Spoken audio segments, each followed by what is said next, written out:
কর্কট রাশি। কর্কট রাশির তত্ত্বটা হচ্ছে জলতত্ত্ব। এদের নেচার কিরম হয়, এরা একটু বেশি ইমোশনাল হয়।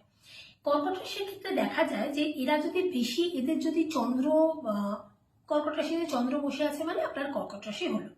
এদের যদি চন্দ্রটা নেগেটিভ হয়ে যায় তাহলে এদের যদি কেউ দুঃখ দেয় বা কষ্ট দেয়, সেটা যে কোনো রিলেশনশিপের ক্ষেত্রে হতে পারে, এরা সেটা নিয়ে বসে থাকে যে ওই মানুষটা আমাকে দুঃখ দিল, আমি কি ক্ষতি করলাম যে মানুষটা আমাকে দুঃখ দিল, আমার সাথে কেন এরকম হলো, অন্য কারোর সাথে কেন হয় না। এই চিন্তা ভাবনাগুলো কিন্তু এদের মধ্যে থাকে। কিন্তু যদি পজিটিভ হয়, পজিটিভ হলে এরা মানুষের সাথে খুব ভালো মিশে যেতে পারে, মানুষের সাথে খুব জড়িয়ে থাকতে পারে, সেটা কর্কট রাশি পুষ্যা নক্ষত্র হোক, পুনর্বসু হোক বা আপনার অশ্লেষা হোক। এরা কর্কট রাশি হলে এরা গানের দিক থেকে খুব ভালো হয়, এদের গলার দিক থেকে এরা খুব ভালো হয়, এরা গলা রিলেটেড কোনো কাজ কিন্তু খুব ভালো করে করতে পারে।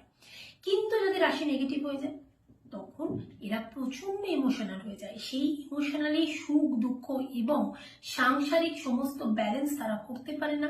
তাদের এই দুঃখ নিয়ে রিলেশনশিপের কিন্তু একটা ক্রাইসিস তৈরি হয়, সেখান থেকে তারা জীবনে এগোতে পারে না। এবং এই রাশির মধ্যে দেখবেন এদের নেচারটা হয় তো অবশ্যই এরা খুব বেশি ইমোশনাল হয়, এরা কথায় কথায় কাঁদে এবং এদেরকে একটা সাধারণ একটা ছোট্ট কথা বলেই